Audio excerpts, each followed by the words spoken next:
ছাড় আছে। আল্লাহকে যদি সবাইকে রোজা রাখতে হবে, আল্লাহ তাআলা বলেন না, ছাড় আছে। কার জন্য?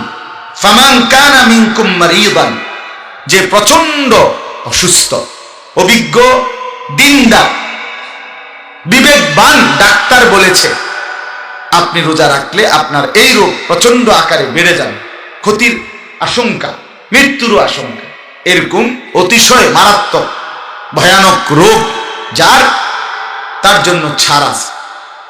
আও আলা সাফারিন, যে সফর করছে 48 মাইল অথবা তদুর্ধ্ব দূরে কোথাও যাচ্ছে, ওই সফর অবস্থায় ওই সময়ে তাকে ছাড় আছে রোজা ছেড়ে দেওয়ার। তা আল্লাহ তাআলা বললেন অতিশয় রুগ্ন অসুস্থ এবং সফর অবস্থায় 48 মাইল, বর্তমানে মনে করেন 78 থেকে 80 কিলোর কাছাকাছি, এই পথে যদি কেউ সফর করে তার জন্য ছাড় আছে। সে ইচ্ছে করলে এই রোজার হুকুম আল্লাহ যেটা ফরজ করলেন সেটা ছাড়তে পারেন। হ্যাঁ, তবে ফাইদ্দাতুম মিন আইয়ামিন উখার, তাকে অন্য সময় হিসাব করে এই কয়টা রোজা কাজা করতে হবে।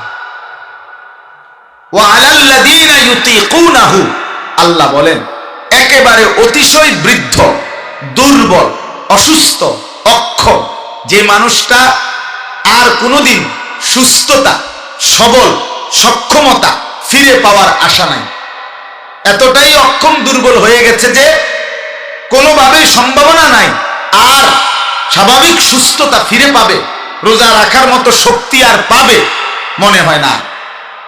বুঝেন নাই কথাটা? এই ব্যক্তির জন্য আল্লাহ বলেন তার জন্য ছাড় আছে। তার ছাড় কিভাবে? সে তো কাজা করলে হবে না, তত কাজা করলে অনেক রাখতে হবে। কথা বুঝেন না? হে যদি পরে রাখতে হয় তত অনেক রাখতে হয়, পরেই তো রাখবে আর সম্ভাবনা নাই, এই সুস্থতার আসবেই না। তো তার জন্য কি ব্যবস্থা? আল্লাহ তাআলা বলেন ফিদিয়াতুম তুআমু মিসকিন, ওই ব্যক্তি প্রত্যেক রোজার বিনিময়ে ওই অতিশয় বৃদ্ধ, একেবারেই অক্ষম, দুর্বল ওই ব্যক্তি যার আর রোজা শক্তি ফিরে পাওয়ার আশা নাই, সে প্রত্যেকটি রোজার বিনিময়ে একটি ফিদিয়া দিবে, এটার বদলা দিবে আর কি। ফিদিয়া মানে বদলা। যেমন কোরআনে আছে ওই ইসমাঈল আলাইহিস সালামের ফিদিয়া দিছে আল্লাহ আরেকটা দুম্বা জান্নাত থেকে পাঠাইয়া। ওই যে জবাইয়ের ঘটনা আছে না, কোরবানির ঘটনা, আল্লাহ যখন কবুল করছে তো পরে ইসমাঈল কি জবাই হয়েছে না, আল্লাহ বলছে ওয়াফাদাইনাহু বিযিবহিন আযীম, আমি ফিদিয়া দিলাম, বদলা দিলাম আরেকটা কোরবানি দিয়ে, মানে আরেকটা প্রাণী জবাই করে দিয়ে। তো আল্লাহ বলেন একেবারে অক্ষম, দুর্বল, অতিশয় বৃদ্ধ ব্যক্তি, সে, তার জন্য ছাড় আছে। সে কি করবে? ফিদিয়া দিবে, বদলা দিবে, রোজার বদলা। কিভাবে? তুআমু মিসকিন, প্রত্যেকটি রোজার বিনিময়ে একজন মিসকিনকে এক ফিতরা, মানে রমজানের লাস্টে আমরা ফিতরা দেই না, এই ফিতরা যত এতটুকু পরিমাণ অথবা তার চাইতে বেশি, কমপক্ষে এতটুকু পরিমাণ টাকার খাবার তাকে খাইয়ে দিবে অথবা টাকা দিবে খাওয়ার জন্য। এইটা প্রতি রোজার বদলে একটা একটা ফিতরা পরিমাণ, 30 রোজা তো 30টা ফিতরা পরিমাণ টাকা বা খাবার তাকে দিবে এই ব্যক্তির জন্য, এতেই তার রোজার হুকুম আদায় হয়। ও আন তাসুম ফামান তাতাওয়া খায়রান ফাহুয়া খায়রুন লাহু, আল্লাহ বলেন হ্যাঁ, কেউ যদি এক মিসকিনকে না খাওয়াইয়া তার চাইতে বেশি করে, আমার এক ফিতরা আইলো মনে করেন 100 টাকা, তা আমি 100 টাকা দিয়ে আর কি খাইবো বেচারা, 300 টাকাই দিলাম, ঠিক আছে, আমি একজনকে না, আমি 3 জনকে খাওয়াবো, অসুবিধা নেই। আল্লাহ বলছে যদি বেশি করে থাকে বান্দা ফাহুয়া খায়রুন লাহু, সেটা তার জন্যই উত্তম, তার জন্যই নেকি। বেশি করলে নেকি বেশি হবে কিনা? কথা বলেন না কেন? তবে আল্লাহ তাআলা বলেন যে কয়টা ছাড় দিলাম, এই সমস্ত ছাড়ের পরেও মূল বক্তব্য বান্দা শোনো, আমি আল্লাহর চাওয়া যে ওয়া আন তাসুমু খায়রুন লাকুম, যদি তোমরা রোজা রাখো, ইন কুনতুম তা'লামুন, তোমাদের যদি বুঝ হয়, বুঝ থাকে, হ্যাঁ, তাহলে রোজা রাখা এটাই হলো আমি আল্লাহর নিকট উত্তম তোমাদের জন্য। ছাড় দিছি, ঠিক আছে, অসুস্থর জন্য ছাড় দিলাম, মুসাফিরের জন্য কি দিলাম, ছাড় দিলাম, অতিশয় বৃদ্ধের জন্য ছাড় দিলাম, কিন্তু সর্বশেষ কথা হইল খোলাসা, আমি আল্লাহ চাই আমার এই নির্দিষ্ট মাসে, আমার এই নির্দিষ্ট সময়টাতে বান্দা আমার রোজা রাখুক, আমি মূলত এটাই চাই। আচ্ছা, যদি ছাড় নাও তো নিলা, কিন্তু উচিত চেষ্টা করা কি রাখতে, রাখতে না ছাড়তে। ছাড়ার সুযোগ কম টোয়াও, রাখার সুযোগ তো কথা বুঝছে না, 900 কম টোকা, আর কোনো কি বুদ্ধি আসেনি হুজুর, কথা বুঝছেন কি? অসংখ্য মানুষ আপনার তো মনে করে এটা, মনে করে যে হুজুর রে টাকা 100 দিছি 200 দিছি, হুজুর কত যায় ঝামেলা বুঝেন তো, আপনার গমত কি আর এরকম আজারিনি, হ্যাঁ বুঝেন না কথা। ধরেন কিছু খাইয়েন, মানে হিসেবে আপনি ক্লিয়ার রাখেন, বেহেস্তারি এবার এটা 200 দিয়া বা 100 টাকা দিয়া ইমাম সাহেবে এই ওনার সুদ ঘুষ বিড়ি সিগারেট টেলিভিশন সাইজে গাইল্লা যে কথা কথা সিটারি বাটপারি এই সব মাফ করাইয়া বেহেস্তে আবার রুম লওয়া, বেহেস্তে সেটিং দেওয়া, এইটা 200। বাজারে গিয়ে দেখছি অনেক বিক্রেতা বিভিন্ন রকমের পণ্য বিক্রি করছে, কাস্টমারকে বুঝাইতেছে, ডাকতেছে, মাল বেচতেছে, কিন্তু তিনি বলেন আমি একজন বিক্রেতাকে দেখলাম পুরা বাজারে সবচেয়ে বেশি কাস্টমারকে ডাকাডাকি করতেছে, চিল্লাইতেছে কাস্টমারের জন্য, এবং মুখে বলতেছে যে হে তোমরা যারা এমন এক বিক্রেতার উপরে তোমরা রহম করো, দয়া করো, যার পুঁজি প্রতি সেকেন্ডে গলে গলে যাচ্ছে, পুঁজি শেষ হয়ে যাচ্ছে, জলদি জলদি তোমরা যারা নেবার আমার থেকে নিয়ে নাও তোমাদের চাহিদা পণ্যটা, নয়তো আমার পুঁজি গলে যাচ্ছে। তো তিনি বলেন আমি দেখলাম এই বিক্রেতা সবচেয়ে বেশি চিল্লাইতেছে, কাস্টমারকে ডাকতেছে, সে কে? তো তিনি বলেন সে হলো বরফ বিক্রেতা। বরফের চাকা আগের দিনে বাজারে কি করতো, বিক্রি করত, আস্তে আস্তে চাক। তো বরফ এমন এক পুঁজি বেচারা, যেটা যদি কিনতে দেরি করে কাস্টমার, তো প্রতি সেকেন্ডেই তার পুঁজি কি হয়ে যাইতেছে, গলে যাইতেছে, গলে যাইতেছে না মানে কমে যাইতেছে। 10 মিনিট পরে, আধা ঘন্টা পরে দেখা যাবে এটা অর্ধেক হয়ে গেছে, নাই।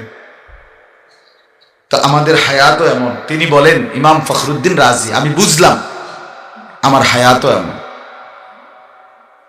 আমার হায়াতও প্রতি সেকেন্ড আমার উপর থেকে গলে গলে যাচ্ছে, আমার জীবনে যাচ্ছে, প্রতি মিনিট যায়, মানে পৃথিবীর কারো যায় না, আমারটা যায়, আমার হায়াত, আমার সময়টাই যায়। এজন্য আমি যদি এই পুঁজি কাজে না লাগাই তো গলে গলে শেষই হয়ে যায়, ফিরবে না। এজন্য দোস্ত আমার, বন্ধু আমার, বাপ আমার, এই কথাটুকু বুঝা জীবনের সবচেয়ে বড় সত্য। ইমাম শাফি রহমতুল্লাহ যে বলছে, একটু আগে বললাম, ওনার শুরুতে আমরা পড়ছি, উনি বলছেন আমি আমার পুরা জীবন আউলিয়া বুজুর্গ নেককারদের সংস্পর্শে থেকে এই একটা কথাই বলছি, যে সময় হলো ধারালো কর্তনকারী তরবারির মতো, তুমি কাটো নয়তো সে তোমাকে কাটবে, মানে সময়ের কদর, সময়ের কদর করা উচিত, হায়াতের কদর করা উচিত, জিন্দেগির কদর করা উচিত। এটাই আমি বুঝছি আমার সারা জীবনে আউলিয়া বুজুর্গ নেককারদের কাছে আসা যাওয়ার বরকত। নবী সাল্লাল্লাহু আলাইহি ওয়াসাল্লামের হাদিস শুনেন, নবী সাল্লাল্লাহু আলাইহি ওয়াসাল্লাম বলেন ইগতানিম খামসান ক্বাবলা খামসিন, 5 জিনিস আসার আগে আগের 5টি জিনিসকে কদর করো, গনিমত মনে করো। শাবাবাকা ক্বাবলা হারামিক, 1 নাম্বার হলো বৃদ্ধকাল আসার আগে যৌবন কালকে কদর করো। সিহআতাকা ক্বাবলা সাকমিক, অসুস্থতা আসার আগে সুস্থতাকে কদর করো। ফারাগাকা ক্বাবলা শুগলিক, ব্যস্ততা আসার আগে অবসর সময়টাকে কদর করো। গিনাকা ক্বাবলা ফাকরিক, অভাব দারিদ্রতা দুর্ভিক্ষ আসার আগে তোমার সচ্ছলতা, এখন টাকা পয়সা আছে, এখন আল্লাহর রাস্তায় খরচ করার সুযোগ আছে, তো এই সচ্ছলতার সময় কদর করো, কদর করো। হায়াতাকা ক্বাবলা মাউতিক। এই ছেলে, এই তুমি কি একটু আগে বাংলা বোঝো নাই? না তর্জমা করতাম? বাংলাটার ব্যাখ্যা করতাম নি? কও।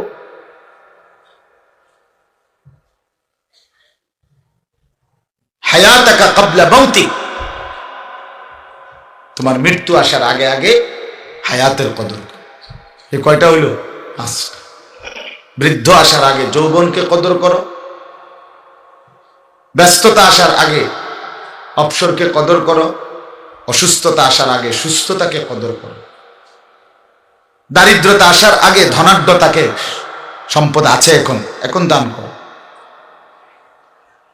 আর মৃত্যু আসার আগে আগে হায়াতকে দান কদর করো। নবীজি সাল্লাল্লাহু আলাইহি ওয়াসাল্লাম বলছেন, নবী সাল্লাল্লাহু আলাইহি ওয়াসাল্লাম বলছে, লা তাজুলু কাদামা ইবনে আদম ইয়াউমাল কিয়ামাতি হাত্তা ইউসআলা আন খামসিন। নবী সাল্লাল্লাহু আলাইহি ওয়াসাল্লাম বলেন, কিয়ামতের দিন কোন মানুষের কদম মিন ইনদি রাব্বিহি, তার রবের কাছ থেকে কিয়ামতের দিন 5টি প্রশ্নের উত্তর না দিয়ে এক কদম আগে বাড়তে পারবে। প্রথমত 5টি প্রশ্নের জবাব দিতে হবে। আন উমরিহি ফিমা আফনাহু, প্রথম প্রশ্নের উত্তর দিতে হবে আল্লাহর নিকটে, বান্দা তুমি তোমার হায়াত পুরা জীবনটা কোথায় ব্যয় করেছো।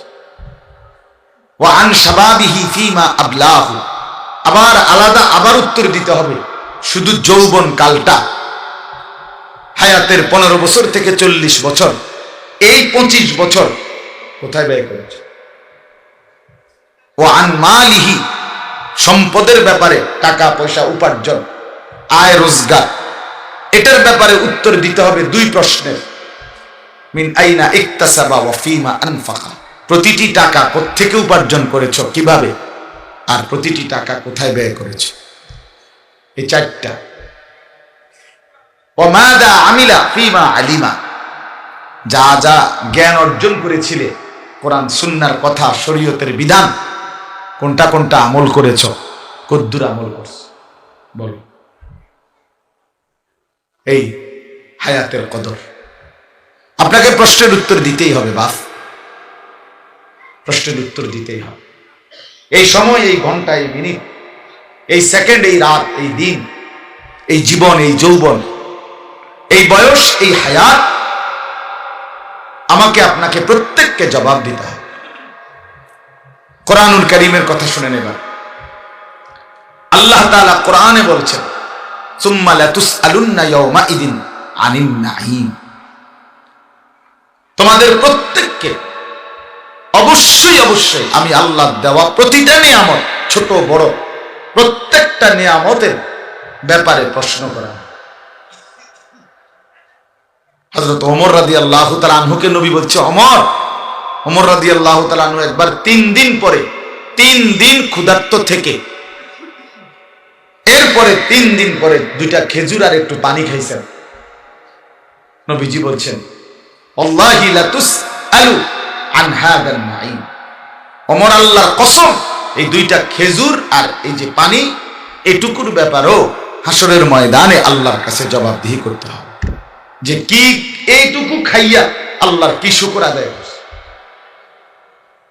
কি শুকর আদায় করছে। কোরআনুল কারীমের মধ্যে আছে, আল্লাহ তাআলা বলেন, ওয়া আনফিকু মিম্মা রাযাকনাকুম মিন ক্বাবলি আন ইয়াতিয়া আহাদাকুমুল মাউত ফায়াকুল রাব্বি লাউলা আখারতানি ইলা আজালিন করিব ফাআসাদদাকা ওয়া আকুম মিনাস সালিহিন। আল্লাহ বলে, বান্দা আমি যা কিছু দিলাম, রিজিক, সম্পদ, মাল, দৌলত, অর্থ করি, তার দ্বারা মৃত্যুর সময় আসার আগে আগেই আমার রাস্তায় খরচ করো, দান করো, ব্যয় করো। কেননা যখন মৃত্যু আসবে, প্রত্যেকটা নাফরমান, বখিল, কৃপণ, সে আল্লাহ তাআলার কাছে বলবে, রব্বি লাউলা আখারতানি ইলা আজালিন কারীব, একটু সময়ের জন্য আল্লাহ আমাকে সুযোগ দেন, সময় দেন, হায়াত দেন, সময় দেন। কি করবা? ফাসাদদাকা, সব আপনার রাস্তায় সাদকা করে দেন। ওয়া আকুম মিনাস সালিহিন, এবং একদম সৎকর্মপরায়ণ নেককার হয়ে যান।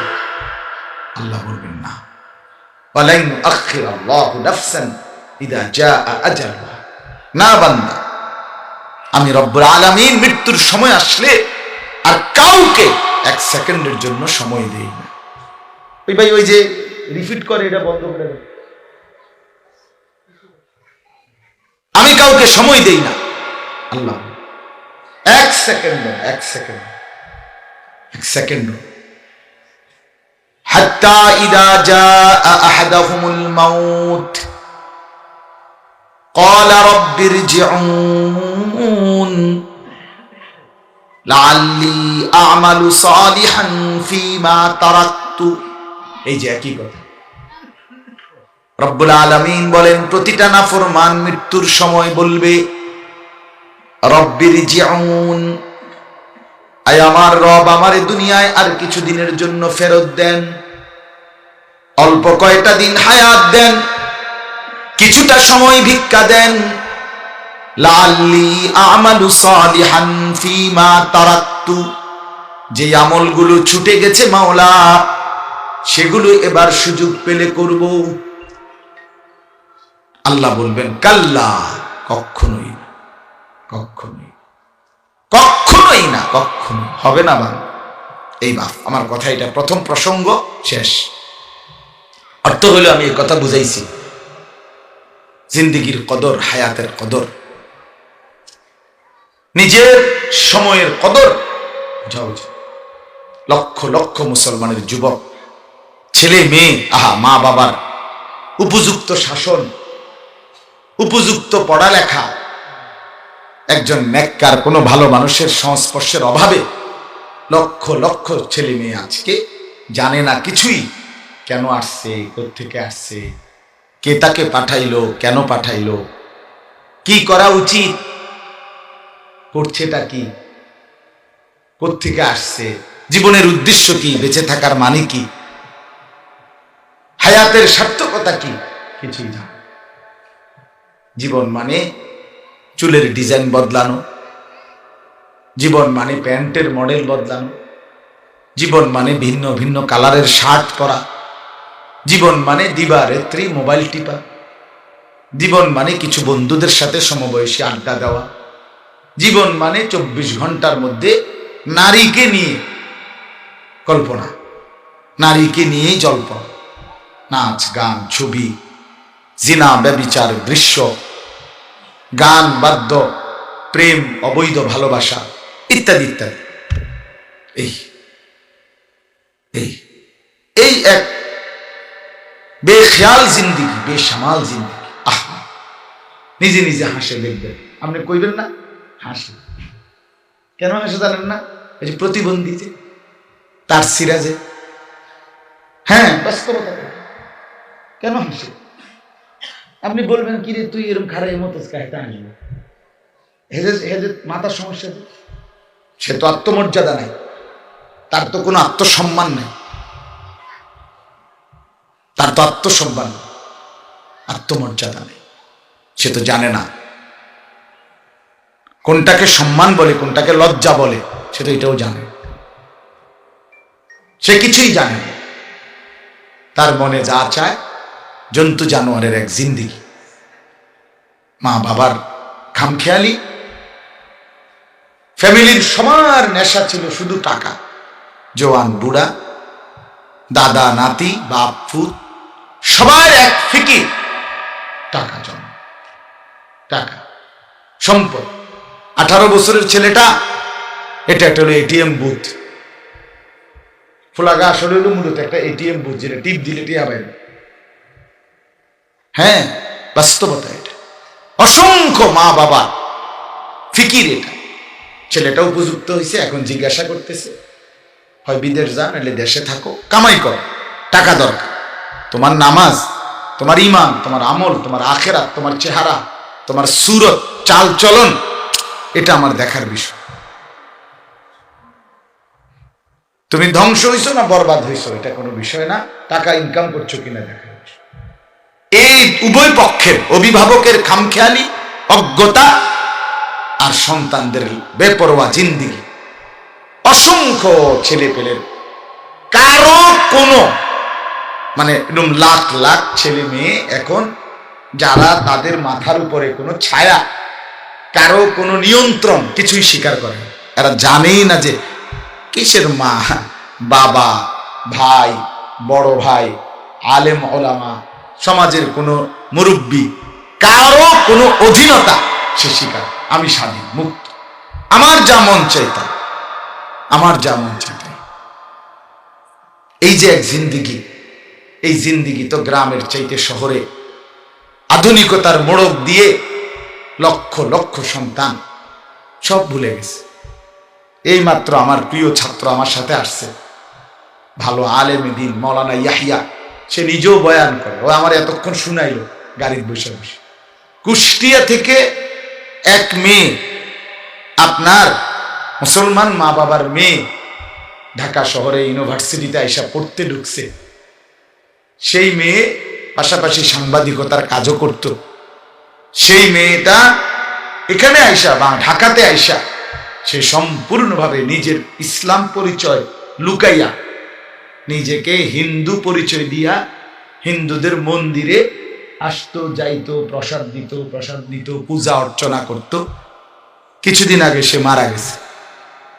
মারা যাওয়াতে এখন মন্দিরওয়ালাদের দাবি সে আমাদের ওখানে তাকে আগুনে পোড়ানো, আর ওইখান থেকে তার বাবার দাবি সে আমার মেয়ে মুসলমান। বাংলাদেশ, ঢাকাতে উচ্চ শিক্ষার স্বপ্ন দেখিয়ে বাবা মা পাঠাইছিল, আজকে সে ঢাকা পর্যন্ত আসতে আসতেই সে নিজের ধর্মের পরিচয় ভুলে লুকাইয়েই ফেলছে। ইউরোপ পর্যন্ত যাইলে ওই পর্যন্ত যাইতে যাইতে কদ্দূর থাকবা, কি থাকবে বলে, ইনসাফের সাথে বলে। এজন্য বললাম আফসোসের বিষয় বাবা, আপনাদের কাছে অনুরোধ করছি, এটা ভাবা দরকার। এই যে কয়জন বাপ আছেন আপনাদের ছেলে মেয়ের দিকে নজর দেন, ছেলেদের দিকে। 5 ওয়াক্ত নামাজ, 1 ওয়াক্ত নামাজ পড়ে না, এর জিজ্ঞাসা করেন তুই মানুষের ঘরে হইছ না জানোয়ারের ঘরে।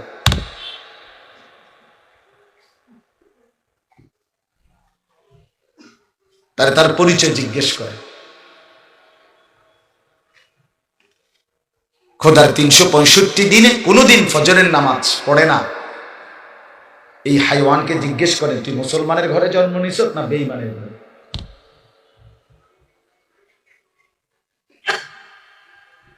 তাহলে খোদার 365 দিন, 1 বছর এক টানা কোনোদিন ফজরের নামাজ পড়তে মন চায় নাই, ভাবও নাই, এত বড় জানোয়ার মুসলমানের ঘরে কেমনে হয়? ইনসাফের সাথে কম। ওই বাপ বাইচা আছে কেমনে? ওই বাপ ঘুম যায় কেন? ওই মার রাত কাটে কিভাবে? আহা মুসলমান, জীবনটাকে শুধু বন বিস্কুট মনে করছে। আহারে মুসলমান, কয়টা টাকার খাট পালং আর সোফা আর ফার্নিচার আর ইট বালু আর সিমেন্ট আর টাইলস আর এই ফাঙ্গাস তেলাফিয়া ফার্মের মুরগা, এই হলো জিন্দেগি। এটুকু, এই ভোগ বিলাসিতা, এই দুনিয়া উপভোগ। রাসূলুল্লাহ সাল্লাল্লাহু আলাইহি ওয়াসাল্লাম স্পষ্ট হাদিস, হযরত মুআজ ইবনে জাবাল রাদিয়াল্লাহু তাআলা আনহুকে নবী বলছেন, ইয়াকা ওয়াত তানাউম ফা ইন্না ইবাদাল্লাহি লাইসু বিল মুতানাইমিন। নবীজি বলছে, মুআজ আমি তোমাকে উপদেশ দিচ্ছি, সাবধান, বিলাসিতা পরিহার করে চলো। ইয়াকা ওয়াত তানাউম, কেন? আল্লাহর প্রিয় বান্দারা কখনোই বিলাসী হয় না। ফা ইন্না ইবাদাল্লাহি লাইসু বিল মুতানাইমিন। একটা 2 লাখ টাকা দিয়ে মোবাইল কিনা আলহামদুলিল্লাহ আমার মতো বেটার জন্য কোনো বিষয় না, কোনো বিষয়ই না, এটা কোনো বিষয় না। আচ্ছা কিনারে কি দরকার, আমি লাগবো এটা যদি কেউ বুঝে তো আগামী 2 দিনের মধ্যে 100 মোবাইল আইবো আমার কাছে। কি দরকার এটা? এজন্য বাপ বললাম এটা জরুরি। ছেলেরা তোমগরও বললাম হায়াতের কদর করো, জিন্দেগির কদর করো। বাপ তুমি নষ্ট হয়ে গেলে পৃথিবীর কিচ্ছু হবে না, তুমি বাদ হয়ে গেল। প্রতিদিন কত মানুষ যে অ্যাক্সিডেন্টে মরে যায়, এতে পৃথিবীর কিচ্ছু হয় না। সূর্য ডুবেই যায়, চাঁদ উঠেই যায়, রাত শেষই হয়ে যায়, দিন শেষই হয়ে যায়, নাকি বলেন না ভাই? বলেন ছেলেরা, বলো ভাই, কিচ্ছু হয় না, কিচ্ছু হয় না। কারোর জন্য পৃথিবী থামে না, কারোর জন্য। রাসূলুল্লাহ সাল্লাল্লাহু আলাইহি ওয়াসাল্লাম স্পষ্ট হাদিসে আছে, নবীজির একজন ছেলে ইন্তেকাল করছিল, তখন সূর্য গ্রহণ লাগছিল। তখন আরবের কুসংস্কার ছিল বিশিষ্ট কারো মৃত্যুতে এরকম সূর্য গ্রহণ চন্দ্র গ্রহণ লাগে। নবী সাল্লাল্লাহু আলাইহি ওয়াসাল্লাম বলছেন না না না না না, ইন্না শামসা ওয়াল কামারা লা ইয়াখসিফানি লিমাউতি আহাদিন। না বেটা, সূর্য চন্দ্রের মধ্যে গ্রহণ কারো মৃত্যুর কারণে লাগে না। কারো মৃত্যুতে কিছুই থামে না, পৃথিবী চলতেই থাকে, পৃথিবী চলতেই। চাই সেটা নবীর সন্তান হোক, নবীর সন্তান, কিচ্ছু থামে না। রাস্তায় অ্যাক্সিডেন্টে জ্যাম বেজে যায়, কিন্তু কেউ দাঁড়ায় থাকে না। জ্যাম কাইটা কুইটা দেখছে লাশ, অ্যাক্সিডেন্ট, মানুষ মরছে, রক্তে ভাইসা গেছে, তারপরেও কারো সময় নাই। সবাই ডানে বামে পাশ কাইটা ধীরে ধীরে জ্যাম ভাঙ্গা ভাঙ্গা চলেই যায়, কেউ থামে না, কেউ থামবে না। যুবক তোমার জন্য, এই নাফরমান বন্ধু নামের ওই শয়তানগুলো যে তোর সাথে গত 6 মাস প্রতিদিন মোবাইলে উলঙ্গ ছবি দেখে, তোর ঠ্যাং ভাঙলে ওরা একটাও আঙ্গুলের মধ্যে একটা সুই ফুটাবে না। বলে আমার তো ঠ্যাং ভাঙিয়ে গেছে, তোরা আমার ফ্রেন্ড ক্লোজ, তোরা শুধু তোদের আঙ্গুলের মধ্যে একটা সুই ফুটা, একটা সুই দিয়ে গুতা দে, আমি বন্ধুর বিরহে করবে না, তোমার জন্য থামবে না। ধোকা, ধোকা, ভালোবাসার প্রেমিকা ধোকা,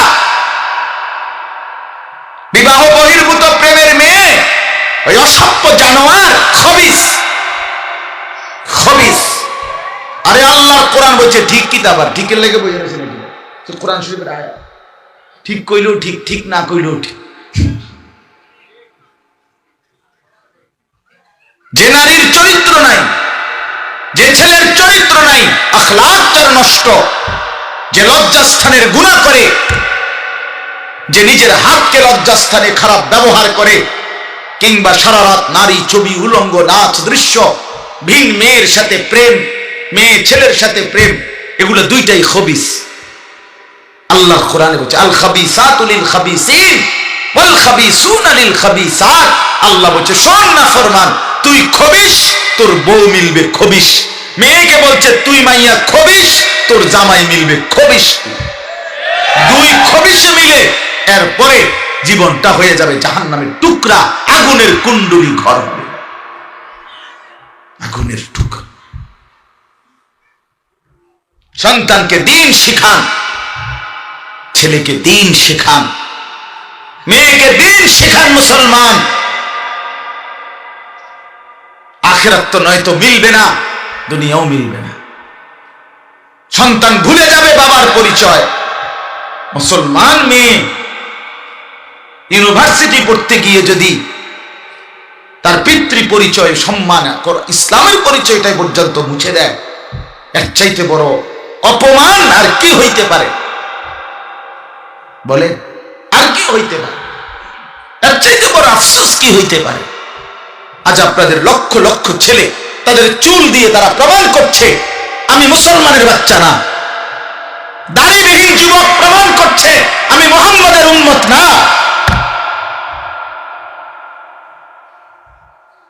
মদখোর, নেশাখোর, জুয়ারি, সুদখোর, হারামখোর সে সরাসরি প্রমাণ করছে আমি আল্লাহর বান্দা না, আমি আল্লাহকে মানি না, আমি শয়তানকে মানি। নাই তো হারাম করবে কেন? আরে ভুল তো হয় মাঝে মধ্যে, অ্যাক্সিডেন্ট তো হয় কখনো কখনো, এই জন্য 30 বছর মিশা কথা কয় মানুষে। কথা বলে না কেন মিয়া? একজন কি টানা 30 বছর সুদ খায়? আরে তুই কি ডাকাইতে? একজন বুঝি প্রতিদিন মিথ্যা বলে, প্রতিদিন বুঝি সিনেমা চায়, প্রতিদিন বুঝি নর্তকী দেখে, প্রত্যেক দিন বুঝি উলঙ্গ নারী দেখে। এত বড় হাইওয়ান মুসলমান কেমনে হয়? এটা কি ধরনের নাফরমান বলে? দয়া করে ফিরতে শিখেন। তুবু ইলাল্লাহি জামিআন আইয়ুহাল মুমিনুন লাআল্লাকুম তুফলিহুন।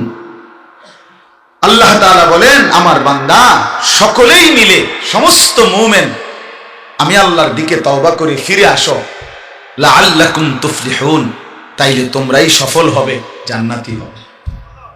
আনিবু ইলা রাব্বিকুম ওয়া আসলিমু লা। কোরআনে আল্লাহ বলেন তোমরা সবাই তোমাদের রব আল্লাহর দিকে ঝুঁকে আসো এবং সকলেই তোমরা তোমাদের আল্লাহকে আনুগত্য করো। আল্লাহ বলছে আমার দিকে ফেরো বান্দা, আমি তোমার, আর কেউ নাই তোমার আপন। আমি এমন আপনজন তুমি কই পাবা?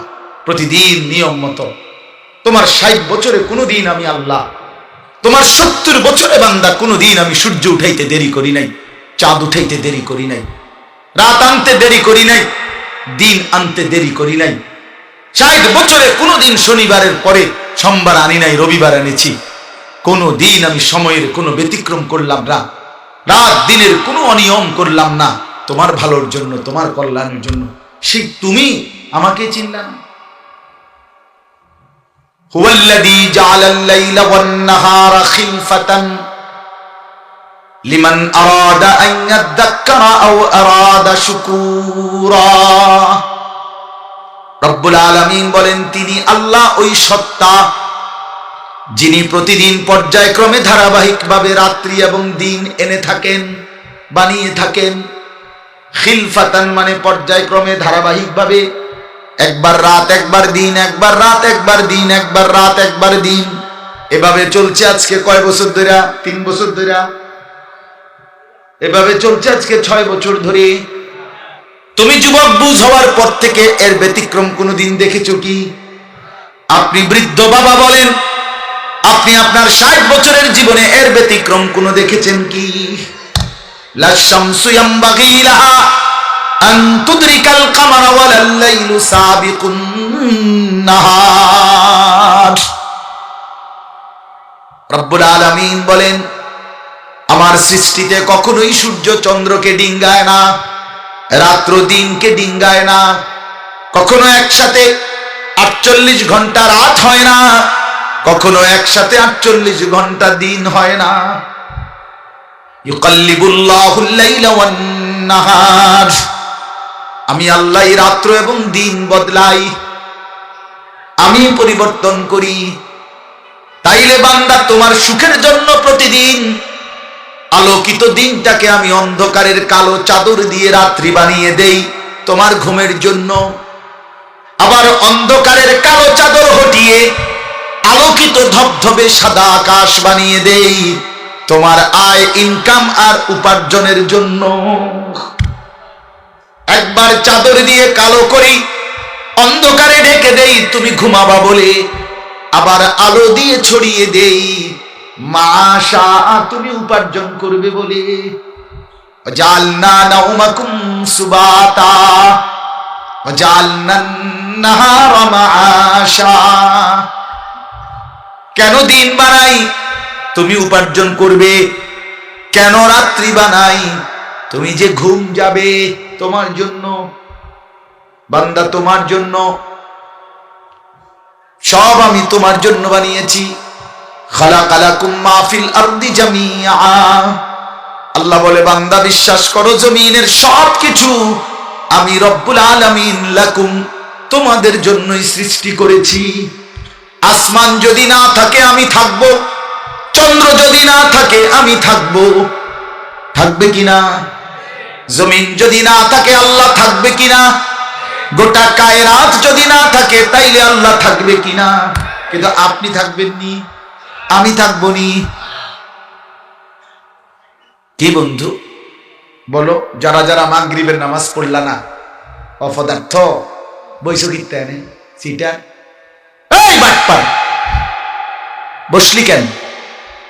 হাইওয়ান, চার গোলামের কপালে সেজদা নাই, তুমি মানুষ, তাহলে জানোয়ার কি?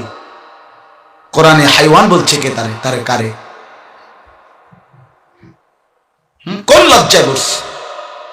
বেশরম, আরে বেহায়া বসছো কেন? বেহায়া, তুমি জানো না এই মোল্লারা যেই বসবে সে তো তোমাকে নামাজের কথাই বলবে, সে কি তোমাকে সিনেমার নর্তকীর গল্প শোনাবে এখন এখানে? তো তুমি বসলা কেন? অসভ্য বসলা কেন?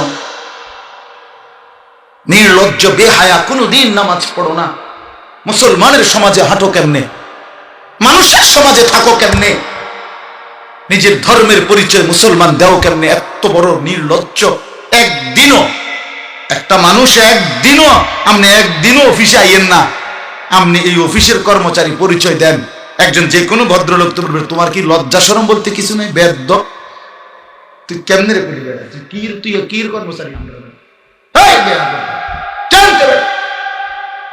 বলবে কিনা দুনিয়ার মানুষ? আর আমার মতো যদি আরো বেজাইল করতে, তারা তো জুতা দিয়ে ফেরত দরকার। তে কয় বলে আপনার অফিসের, তে বলে তোর তো আমি কোনোদিন 6 মাসে দেখলাম না, তুই কি এর আপনার অফিসের কর্মচারী? তোকে তো সেজদা দিতেই দেখি না, তুই কিসের মুসলমান বেটা?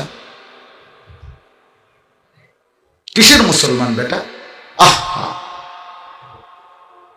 ছেলে পেলেরা চেহারা দেখলে চিনা যায় দোস্ত। আমরা তো আর সিরিয়া খাইয়া বড় হয়েছি না, ভাত খাইয়া বড় হয়েছি, বন দিয়া চা দিয়া ভিজাইয়ে সারা জীবন খাইছি না, বুঝো না? জিন্দিগি তো আর বন ভিজাইয়া খাইয়া শেষ করছি না। চেহারা দেখলেই বুঝা যায় বাপ, হাইওয়ান চিনা যায়, অপদার্থ চিনা যায়, বেনামাজি চিনাই যায়। চেহারা দেখলেই বুঝা যায় দয়া মায়াহীন, রসকসহীন। এজন্য আমি অনুরোধ করছি, চলেন বদলে যাই, বলেন ইনশাআল্লাহ, জিন্দেগীর কদর করি ইনশাআল্লাহ।